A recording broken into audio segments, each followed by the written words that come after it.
Hello everyone, welcome to my channel. आप जहाँ से भी देख रहे हो आपका बहुत बहुत स्वागत है। मुझे रिक्वेस्ट आई थी बहुत सारी कि फैक्ट्रीज़ एक्ट लेबर लॉ के ऊपर बहुत वीडियोस बनाइए सर। लेबर लॉ में बहुत सारे लॉज होते हैं, factories act, minimum wages act, बहुत सारे अलग अलग लॉज होते हैं। सबसे पहले मैं यहाँ पे फैक्ट्रीज एक्ट की बात करने वाला हूँ। 2 से 3 मिनट की वीडियो रहने वाली है और आपको फैक्ट्रीज एक्ट का पूरा ओवरव्यू मिल जाएगा कि क्या होता है क्या नहीं होता है, अगर उसको कंप्लाई ना करे तो कैसे कैसे कॉन्सिक्वेंसेज आते हैं, पनिशमेंट्स क्या होती है, ये सारा का सारा 2 से 3 मिनट में आपको समझ आ जाएगा। तो चलो फटाफट शुरू करता हूँ कि पहले फैक्ट्री होता क्या है।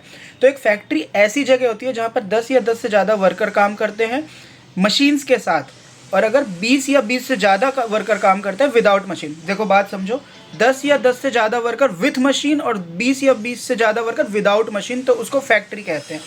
अब फैक्ट्रीज को कुछ rules, safety rules, welfare, health, सारा कुछ फॉलो करना पड़ता है। सबसे पहले हेल्थ एंड सेफ्टी रूल्स की बात कर लेते हैं। क्लीनलीनेस होनी चाहिए, साफ़ होना चाहिए, वेंटिलेशन होनी चाहिए, लाइटिंग होनी चाहिए, मशीनरी वहाँ पर बिल्कुल वेल इक्विप्ड होना चाहिए, जंग नहीं लगा होना चाहिए, रेस्ट एरियाज होने चाहिए वर्कर्स के लिए। ये हो गई हेल्थ की बात। फटाफट दोबारा बोल देता हूँ, cleanliness, ventilation, machinery, rest areas, ये सब होना चाहिए। अगर इनमें से कोई भी चीज़ नहीं होती है तो पनिशमेंट लगेगा फैक्ट्री के ऊपर, फैक्ट्री के ओनर के ऊपर, ठीक है।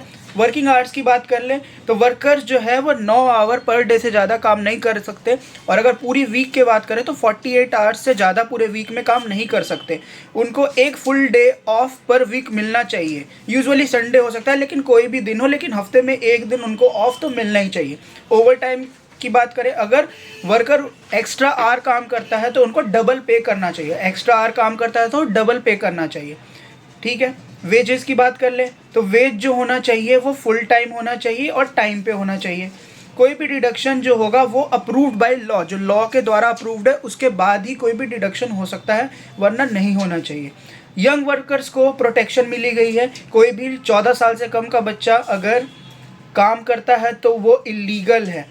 Children under as of 14 can not work in factories. और टीनेजर्स जो होते हैं 14 से 18 साल के, वो भी डेंजरस जॉब नहीं कर सकते। वो जॉब कर सकते हैं लेकिन डेंजरस जॉब नहीं कर सकते। अगर टीनेजर या चिल्ड्रेन वर्क करते हैं तो उनके खिलाफ, फैक्ट्री ओनर के खिलाफ लीगल एक्शन लिया जा सकता है। वुमेन वर्कर की बात कर ली, वुमेन्स वर्क कर सकती है फैक्ट्री में, लेकिन सर्टेन आवर्स के लिए 6 AM से लेकर 7 PM तक ही वर्क कर सकती हैं। रात को 7 बजे के बाद नहीं काम कर सकती और सुबह 6 बजे तक काम नहीं कर सकती।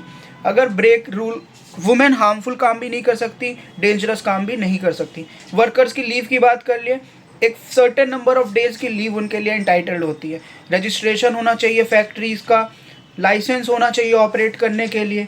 अगर लाइसेंस नहीं है या रजिस्ट्रेशन नहीं है तो उसके खिलाफ भी लीगल एक्शन लिया जा सकता है। इंस्पेक्शन की बात कर ली जाए तो गवर्नमेंट का इंस्पेक्टर किसी भी समय पे आ सकता है, विजिट कर सकता है चेक करने के लिए कि सारे के सारे रूल्स फॉलो हो रहे हैं कि नहीं हो रहे हैं, और अगर फैक्ट्री में कोई रूल ब्रेक हो रहा है तो उसके खिलाफ पेनल्टीज़ फेस करनी पड़ेगी उन्हें, ठीक है। वायलेशन अगर की जाती है तो फाइन लगेगा। स्मॉल वायलेशन करने पे 1000 रुपये तक का फाइन लग सकता है। इम्प्रिजनमेंट अगर सीरियस वायलेशन की तो 2 साल तक की सज़ा भी है, जेल भी है, ठीक है। फैक्ट्रीज एक्ट, अब मैं इसको सबको कंपाइल अगर करके बताऊं तो फैक्ट्रीज एक्ट 1948 है।